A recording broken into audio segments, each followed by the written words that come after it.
भविष्य का समय, जब कुछ वैज्ञानिकों की एक टीम यूनिवर्स के अलग अलग ग्रहों पर जाकर पृथ्वी से बाहर वाले जीवन की खोज करने लगती है।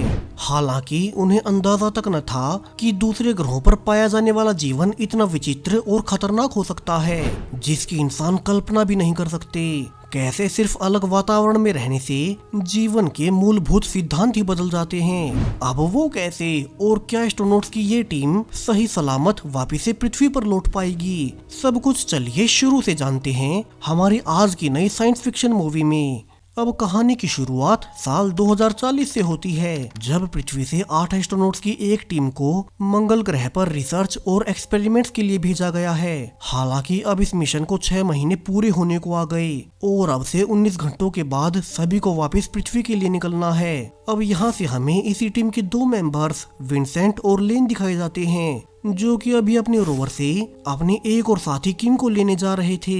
लेकिन तभी बीच रास्ते में एक बहुत बड़ा तूफान आ गया। जैसा कि अक्सर मंगल की सतह पर ऐसे रेतीले तूफान आना आम बात है, और विंसेंट और लेन इसे आसानी से पार करते हुए फाइनली किम तक पहुंच ही जाते हैं। किम, जो कि आज इस मिशन के आखिरी दिन भी अपनी ड्रिलिंग साइट से मिट्टी के सैंपल्स ले रही थी और उनकी जांच कर रही थी कि उसे कुछ तो बड़ी कामयाबी मिले।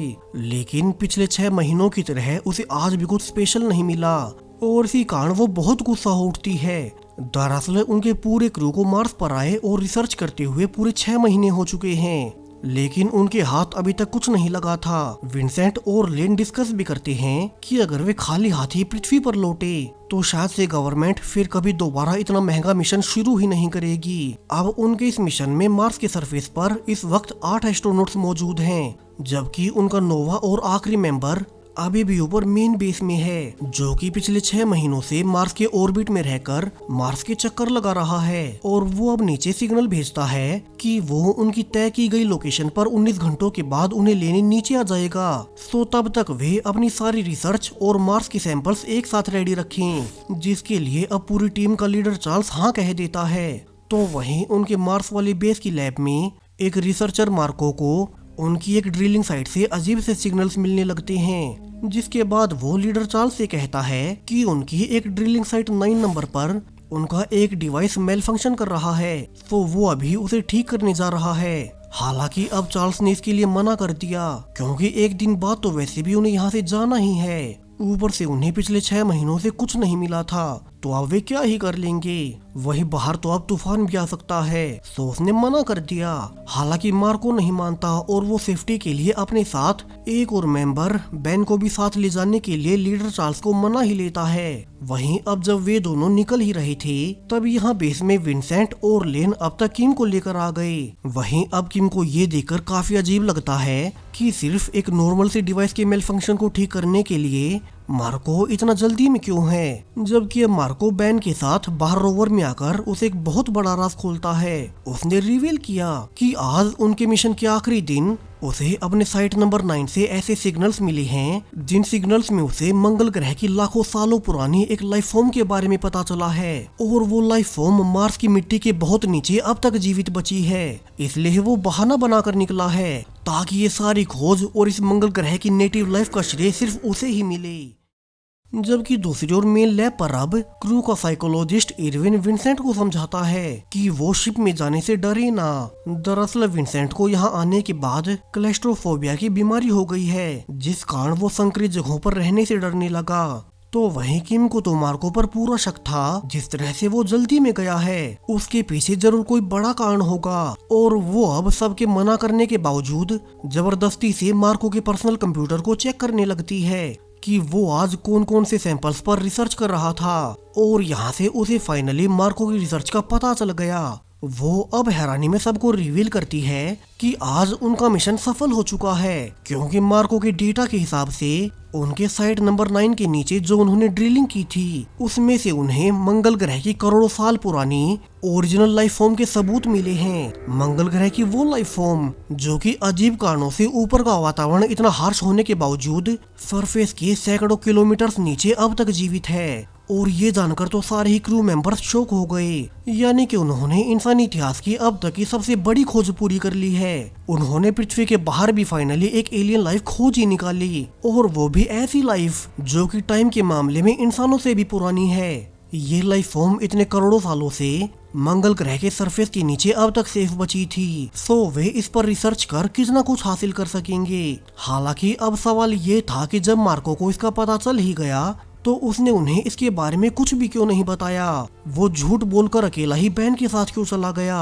अब इसका जवाब किम देती है कि अगर वो इसके बारे में उन्हें बताता तो इस पूरी खोज का श्रेय उन सबको एक समान मिलता, लेकिन अब उसके अकेले जाने से इस पूरी खोज का श्रेय उसी अकेले को मिलेगा और सारे अवार्ड्स और फेम उसी को मिलेंगे। तो वहीं दूसरी ओर मार्को अब उसी साइट पर जाकर फिर से कंफर्म करता है कि सच में ही मंगल ग्रह की मिट्टी में ऐसे जीव हैं जो कि करोड़ों सालों से छिपे थे, जिससे कि मार्को अब खुश होकर बैन से कहता है कि वो इन सैंपल्स के साथ उसकी फोटो खींचे, उसकी पहली फोटो जिसमें कि किसी इंसान ने एलियन लाइफ को खोजा है। आज उनके 6 महीने लंबे मिशन के ठीक आखिरी दिन मार्को को ये खजाना मिल गया और वो इससे बहुत खुश था, जबकि बैन जो कि उसके साथ आया था उसे भी इसका थोड़ा बहुत क्रेडिट मिल जाएगा। लेकिन तभी अचानक से जहां मार्को खड़ा था वो जगह ही ड्रिलिंग के कारण अब खोखली होने से मार्को मिट्टी धंसने से सीधा नीचे जा गिरता है, यानी कि यहाँ तो एक सिंकहोल बन गया, जिससे कि बैन अब जल्दी से अपने मेन बेस पर लीडर चार्ल्स को मैसेज कर उन्हें जल्दी से मदद को बुलाता है।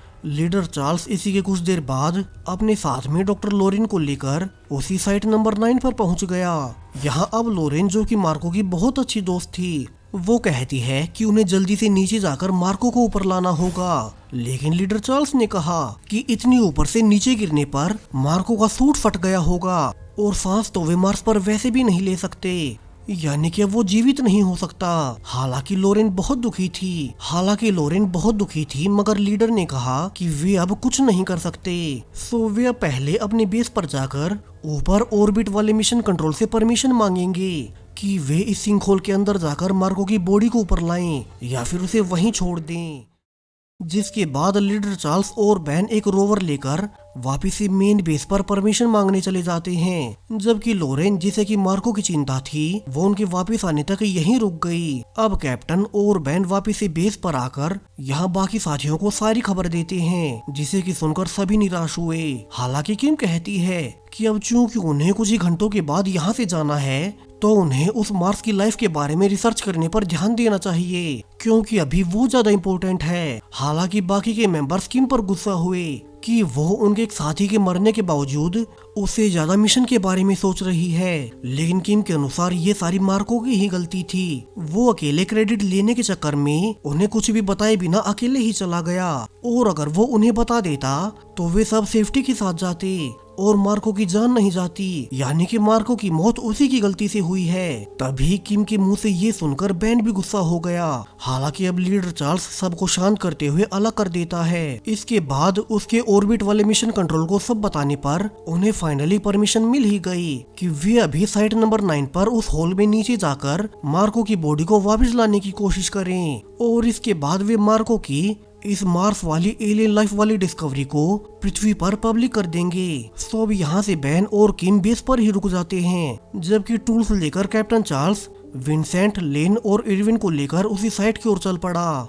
तो वहीं लोरेन अब साइट पर होल के अंदर देखने की कोशिश कर रही थी, लेकिन उसे कुछ दिखाई नहीं देता। सो वो वापस से रोवर में आकर बैठ जाती है, लेकिन तभी उसे बाहर से अजीब सी आवाजें आने लगी, जैसे कि कोई रोवर के अंदर आने की कोशिश कर रहा हो। और जैसे ही वो बाहर देखने जाती है तो यहाँ तो जो उसे अपने सामने दिखाई दे रहा था उसे देखते ही लोरेन की चीखें निकल गई। वहीं कुछ देर में यहाँ कैप्टन चार्ल्स अपने 3 और मेंबर्स के साथ आ गए, जहां खुद कैप्टन विंसेंट के साथ सिंकहोल में देखने जाता है, जबकि लेन और इरविन रोवर की ओर गए ताकि वे वहां से लोरेन को बुला सकें। लेकिन अब उन्हें तो लोरेन यहाँ आसपास और रोवर में कहीं नहीं मिलती। सो उन्हें लगा कि चूंकि लोरेन मार्को के करीब थी तो वो लीडर के ऑर्डर ना देने के बावजूद मार्को को ढूंढने सिंकहोल के अंदर चली गई होगी। सो सभी अब विंसेंट को एक रस्सी से बांधकर उस होल के अंदर भेजते हैं ताकि वो अंदर लोरेन और मार्को को ढूंढ सके। विंसेंट अब होल के सरफेस तक पहुंचकर देखता है कि यहाँ तो किसी प्रकार का लिविंग बैक्टीरिया हर ओर फैल रखा है। ये तो यहाँ पत्थरों तक पर ग्रो कर गया, यानी कि ये मार्स की लाइफ फॉर्म बहुत ज्यादा हार्श कंडीशन होने के बावजूद जीवित रह सकती है। अब यहाँ विंसेंट मार्को और लोरेन को ढूंढने लगा, लेकिन यहाँ तो कोई नहीं था। सो ऊपर से उसके साथी उसे बाहर निकाल लेते हैं। तभी इरविन ने सबको बताया कि उसे पास में 2 लोगों के पैरों के निशान दिखाई दिए हैं, जो कि चलकर उनके बेस की ओर जा रहे थे। अब इससे तो कैप्टन को काफी अजीब लगता है, क्योंकि अगर मार्को बच भी गया था और लोरेन ने उसे निकाल लिया था तो भी वे रोवर से बेस तक जा सकते थे, फिर वे ऐसे पैदल क्यों चले गए।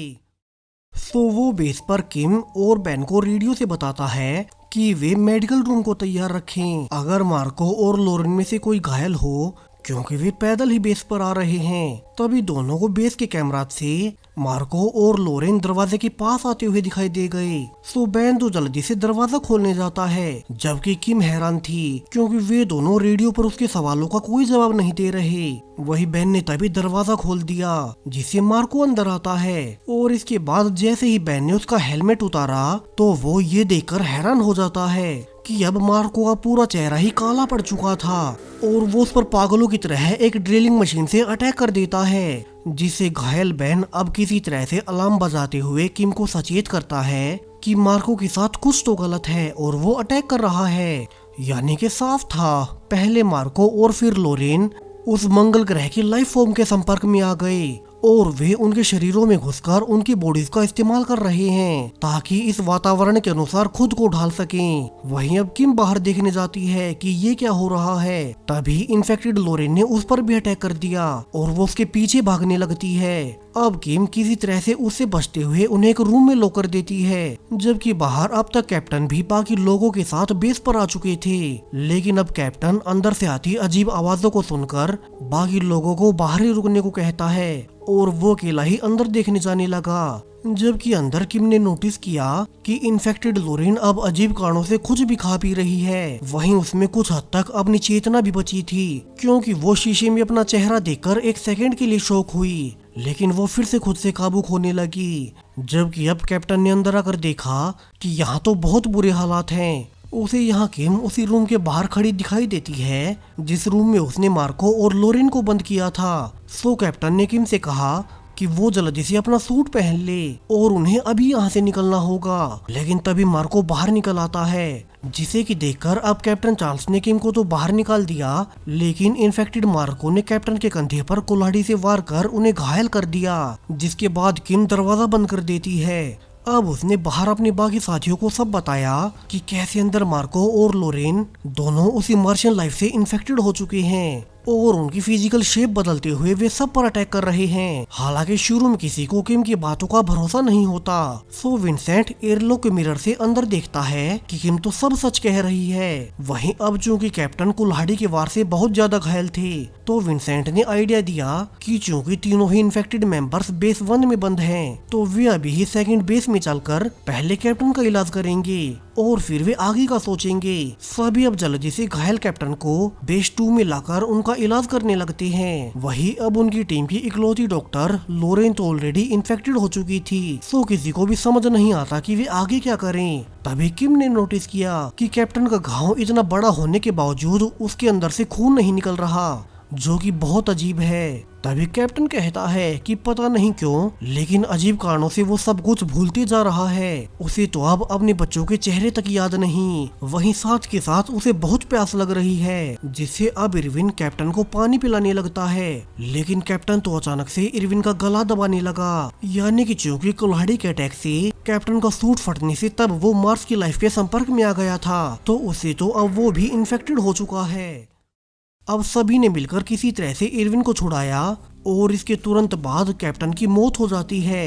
अब किम बिना किसी को कुछ भी कहे जल्दी से कैप्टन के हाथों और पैरों को बांधने लगी, जबकि बाकी मेंबर्स पूछते भी हैं कि वो ऐसा क्यों कर रही है, वे तो मर चुके हैं। जिस पर किम ने बताया कि उनके तीनों साथी मार्को, लोरेन और बेन, वे तीनों भी मरने के बाद ही इस मार्शियन लाइफ से इन्फेक्टेड होकर अटैक कर रहे थे। यानी कि ये लाइफ पहले इंसानों को मारकर फिर उनके शरीर को कंट्रोल करती है। इसलिए पहले मार्को और लोरेन इन्फेक्टेड होने के बाद उनका हेलमेट टूटा होने के बावजूद वे दोनों मार्स के वातावरण में चलते हुए उनके बेस तक पहुंच गए थे, क्योंकि वे इंसान ही नहीं बचे। और अब किम के अनुसार ऐसा ही कुछ कैप्टन के साथ भी होगा। अब ये सुनने के बाद तो इरविन बहुत डर गया। उसने कहा कि वो यहाँ नहीं मरना चाहता, उसे बस पृथ्वी पर अपने बच्चों के पास जाना है। अब सभी इसके बारे में सोच ही रहे थे कि तभी उन्होंने स्क्रीन पर देखा कि इन्फेक्टेड मार्को और लोरेन तो अब बेस 1 को एक्सप्लोड कर बाहर आ चुके हैं और वे उन्हीं के इस बेस 2 के एयरलॉक को खोलने की कोशिश कर रहे हैं। अब अंदर विंसेंट सबको आइडिया देता है कि वो अंडरग्राउंड पाइप के जरिए, जो कि इस बेस 2 से उस पहले वाले बेस 1 से कनेक्टेड है, वो इसके जरिए मेन कंट्रोल रूम में जाकर ऊपर अपने ऑर्बिट वाले मेंबर को यहाँ की सारी घटनाएं बताएगा, जिससे कि वो यहाँ समय से पहले आकर उन्हें रेस्क्यू कर ले और फिर वे सब सेफली पृथ्वी के लिए निकल जाएंगे। अब सभी बचे हुए मेंबर्स को ये आइडिया बहुत सही लगता है और विंसेंट अंडरग्राउंड पाइप से होते हुए नीचे से बेस 1 में जाने लगा, जबकि ऊपर बाकी मेंबर्स तब तक कैप्टन की बॉडी से उसके ब्लड सैंपल्स को लेकर चेक करने लगते हैं, ताकि वे ये जान सकें कि ये मार्शियन लाइफ इंसानी शरीरों के साथ ऐसा क्या करती है जो वो इंसानों के मरने के बाद उनके शरीर को इस्तेमाल कर सकती है। अब उन्हें कैप्टन का ब्लड टेस्ट करने पर पता चलता है कि इसके अंदर तो वही लाइफ फॉर्म है जो कि मार्को को मार्स के सरफेस के नीचे मिली थी। ये मार्शियन बैक्टीरिया ह्यूमन ब्रेन पर कंट्रोल कर पहले उनकी सारी यादों को भुला देता है और फिर पूरी तरह से इंसानी शरीर पर काबू पा लेता है। दरअसल इंसान चूंकि पृथ्वी पर ही पैदा हुए थे और वे हमेशा पृथ्वी के ही वातावरण में रहे, इसलिए ह्यूमन बॉडी दूसरे ग्रहों पर जाकर बहुत कमजोर हो जाती है। वहीं ये मार्स की लाइफ चूंकि अपने ग्रह पर ही रही है, तो यहाँ उनका सरवाइव कर पाना इंसानों की तुलना में बहुत आसान है। इसलिए इंसानी शरीर इस मार्स ग्रह की लाइफ के लिए इम्यून नहीं हो पा रही। सो अब वे खुद से अपनी एंटीबायोटिक्स दवाओं को मॉडिफाई कर एक एंटीडोट बनाने की कोशिश करते हैं और फिर उन्होंने इसे ट्राई करने के लिए कैप्टन की बॉडी में इंजेक्ट कर दिया। अब जल्दी उन्होंने देखा कि उनकी ये नई दवा काम कर रही है, क्योंकि उनके कैप्टन की बॉडी में वे एलियन सेल्स अब डबल होना बंद हो चुके थे और इससे वे थोड़ी चैन की सांस लेते हैं। तो वहीं दूसरी ओर विंसेंट अब तक बेस 1 में जा चुका था, जहां वो सिस्टम को रिस्टार्ट कर अपने ऑर्बिट वाले मेन बेस तक मैसेज भेजने लगता है और उसने मेन बेस से कनेक्शन भी स्थापित कर लिया। लेकिन जैसे ही वो ऊपर कुछ भी बता पाता कि उसके पहले ही सारी ही पावर डाउन हो जाती है। अब विंसेंट जल्दी से चेक करने पर रियलाइज करता है कि ये तो बैन है, जिसे कि कुछ ही देर पहले इन्फेक्टेड मार्को ने चोट पहुंचाई थी और वो अब खुद भी इन्फेक्टेड होकर पूरे सिस्टम की वायर्स को उखाड़ रहा है। और इसी कारण बीच में पावर आउट होने से विंसेंट ऊपर ऑर्बिट वाले मेन बेस को यहाँ की सच्चाई नहीं बता पाया। तभी अब इन्फेक्टेड बैन विंसेंट को देख उसके पीछे भागने लगा, जबकि विंसेंट अब जल्दी से अंडरग्राउंड पाइप से होते हुए वापस बेस 2 में जाने लगता है और इन्फेक्टेड बैन ठीक उसके पीछे आ रहा था। तो वहीं दूसरी ओर इन्फेक्टेड लोरेन और मार्को जो कि बेस 2 के गेट पर थे, अब किम अपने बनाए नए एंटीडोट को एयरलॉक के ऊपर से ही उन दोनों के ऊपर स्प्रे कर देती है, जिससे कि दोनों वहीं गिर पड़े। हालांकि उन्होंने नोटिस किया कि उनके इस नए एंटीडोट का असर थोड़ी ही देर रहता है। वहीं अब तक विंसेंट भागता हुआ इस बेस पर वापस आ चुका था और उसके पीछे इन्फेक्टेड बैन भी है। सो अब लेन जल्दी से विंसेंट को ऊपर निकालकर पीछे इन्फेक्टेड बैन पर एंटीडोट की बोतल्स फेंकने लगती है। वहीं किम ने भी तब तक अपने बाकी साथियों और विंसेंट को सूट पहनाकर बाहर निकलने को कहा। हालांकि तभी इरविन ने देखा कि चार्ल्स की बॉडी भी इन्फेक्शन से वापस खड़ी हो रही है और वो इससे बहुत डर गया। इसी डर में इरविन अब किम के बाहर आने से पहले ही दरवाजा बंद कर देता है, जबकि वो तो अकेली थी और बाहर निकल सकती थी। लेकिन इरविन डर गया और इसी वजह से किम फाइनली मारी ही जाती है, जबकि बाहर इरविन ने अपने बाकी दोनों साथियों को झूठ बोल दिया कि किम तो ऑलरेडी इन्फेक्टेड हो चुकी थी। वहीं अब जब बाकी बचे तीनों ही मेंबर्स इरविन, विंसेंट और लेन जब बाहर निकल ही रहे थे कि रास्ते में इन्फेक्टेड मार्को उठकर लेन के पैर को एक कैंची लेकर जख्मी कर देता है। उसके बाद विंसेंट और इरविन जख्मी लेन को साथ लेकर एक रोवर में बैठकर दूर भाग जाते हैं। अब रोवर में विंसेंट लेन को बहुत सारी एंटीबायोटिक दवाएं देने लगता है ताकि लेन की बॉडी में उन एलियन सेल्स का बढ़ना बहुत धीमा हो जाए और क्या पता वो लेन को बचा ही ले। हालांकि लेन ने कहा कि वो बच नहीं पाएगी, तो वे उसे छोड़ दें। लेकिन विंसेंट कहता है कि वे ऑलरेडी अपने बहुत से साथियों को खो चुके हैं, सो अब वो उसे पीछे नहीं छोड़ेगा। विंसेंट ने यहाँ से आगे का प्लान बताया कि चूंकि उनके स्केड्यूल के हिसाब से अब उनके मेन ऑर्बिट वाले शिप को मार्स पर लैंड करने में कुछ ही घंटे बचे हैं, तो अब वे सीधा उसी लैंडिंग साइट पर जाएंगे और फिर वे वहां से उस रेस्क्यू शिप में बैठकर इस मंगल ग्रह से बाहर निकल जाएंगे। हालांकि थोड़ी और दूर जाकर इरविन ने रिवील किया कि उनके इस वाले रोवर में इतनी पावर ही नहीं बची कि ये उन्हें लैंडिंग साइट तक पहुंचा सके। अब विंसेंट ने कहा कि ठीक है, वे यहाँ से पैदल चलकर साइट नंबर 9 पर जाएंगे, जहाँ उनका एक रोवर अभी तक खड़ा रह गया था, सो वे उसमें बैठकर लैंडिंग साइट तक जा सकते हैं। वहीं अब इरविन ने कहा कि लेन चूंकि किसी भी वक्त इन्फेक्टेड होकर उन पर अटैक कर सकती है, तो उन्हें उसे यहीं छोड़ देना चाहिए। वैसे भी लेन के पैर में चोट लगने से वो सूट के साथ पैदल नहीं चल सकती, लेकिन तभी लेन ने इरविन से कहा कि उनके मेन बेस में इन्फेक्टेड चार्ल्स ने उसे भी गर्दन से पकड़ा था, तो इस हिसाब से वो भी इन्फेक्टेड हो सकता है, फिर तो उसे भी यहीं रुक जाना चाहिए और विंसेंट को अकेले ही आगे बढ़ना चाहिए। अब इरविन यहाँ से उन दोनों को यहीं छोड़कर खुद अकेला पैदल चलकर पहले उस दूसरे रोवर को चेक करता है। फिर उसने सिर्फ विंसेंट को रेडियो पर कहा कि अगर वो चाहे तो अकेला उसके रोवर में आ सकता है, और अगर वो लेन को छोड़ने को नहीं माना तो वो विंसेंट को भी लेन के साथ छोड़कर अकेला ही रेस्क्यू साइट पर चला जाएगा। हालांकि विंसेंट अब भी लेन को पीछे छोड़ने को नहीं मानता, तो इरविन फाइनली उस दूसरे रोवर को लेकर निकल ही जाता है। वहीं अब रिवील हुआ कि सच में ही इरविन के गले पर चोट लगने से वो भी उस एलियन लाइफ से इन्फेक्टेड हो चुका था जब उसे लीडर चार्ल्स ने पकड़ा था, लेकिन उसने इसके बारे में किसी को नहीं बताया और अब वो अकेला ही रोवर लेकर उनके रेस्क्यू शिप की ओर जा रहा है। जबकि विंसेंट ने लेन से कहा कि कोई बात नहीं, अब सुबह होने में कुछ ही समय बचा है, जिसके बाद उनका ये रोवर भी सोलर पावर से चार्ज हो जाएगा, सो उनका भी लैंडिंग साइट तक पहुंचने का चांस है। लेन अब विंसेंट को थैंक्स बोलती है जो वो उसके लिए रुका। लेन ने कहा भी कि इंसानों को हमेशा अपने पृथ्वी ग्रह पर ही खुश रहना चाहिए था। प्रकृति ने उन्हें इतना सुंदर और बैलेंस प्लेनेट दिया है, फिर भी इंसान दूसरे ग्रहों पर भटकते फिर रहे हैं, बजाय इसके कि वे अपने ही ग्रह को अच्छे से रखें और उसे पोल्यूशन फैलाकर खराब ना करें। वही लेन को ये भी डर था कि कहीं गलती से उनके साथ ये मार्शियन लाइफ फॉर्म पृथ्वी पर ना पहुंच जाए, वरना तो फिर वहां कोई नहीं बचेगा। अब विंसेंट से बात करने के दौरान दोनों ने ही नोटिस किया कि लेन की हालत लगातार बिगड़ती जा रही है, उसे भी अब तेजी से प्यास लगने लगी और यहाँ से तो दोनों ही समझ जाते हैं कि लेन का यहाँ से बच पाना लगभग नामुमकिन हो चुका है। फिर भी विंसेंट उसका हाथ पकड़कर उसके साथ सो गया। अब सुबह उठने पर विंसेंट की आंखें रेडियो पर चल रहे ब्रॉडकास्ट से खुलती हैं कि ऑर्बिट से उनका मेन शिप उन्हें लेने निकल चुका है। हालांकि विंसेंट उसे रिप्लाई नहीं कर सकता कि नीचे उनके साथ क्या कुछ चल रहा है। वो अब जल्दी से लेन को बताने जाने लगा कि उनका रोवर सोलर से चार्ज हो चुका है, लेकिन अब लेन तो खुद ही विंसेंट को बचाने के लिए अपना सूट पहनकर पैदल निकल गई ताकि वो इन्फेक्टेड होकर विंसेंट पर हमला न कर सके।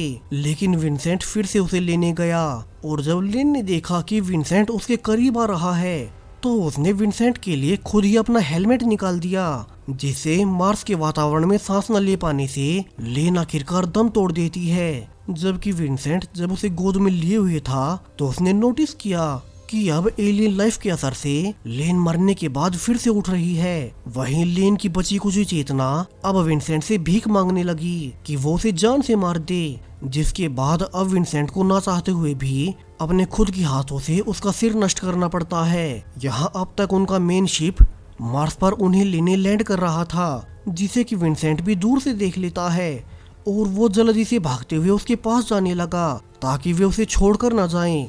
तभी उसने रास्ते में देखा कि यहाँ तो पहले वाले इन्फेक्टेड क्रू भी इस शिप की ओर ही भागे जा रहे हैं। तो अब विंसेंट जल्दी से शिप के अंदर कांटेक्ट करने की कोशिश करने लगता है ताकि वो अपने आखिरी बचे मेंबर को सतर्क कर सके और वो लैंडिंग के बाद दरवाजा न खोले। लेकिन उसकी बुरी किस्मत कि उसकी आवाज शिप के रेडियो तक पहुंच ही नहीं पाती। वहीं उसे अब शिप के अंदर से रेडियो से आवाजें आ रही थी जिसमें उसके आखिरी साथी को इन्फेक्टेड मेंबर्स अपनी ओर आते हुए दिखाई देते हैं और उनकी सूट की वजह से उस मेंबर को लगा कि ये तो उन्हीं के टीम मेंबर्स होंगे और वो शिप का दरवाजा खोल देता है, जिसके बाद विंसेंट को बस उस मेंबर की चीखें ही सुनाई दी।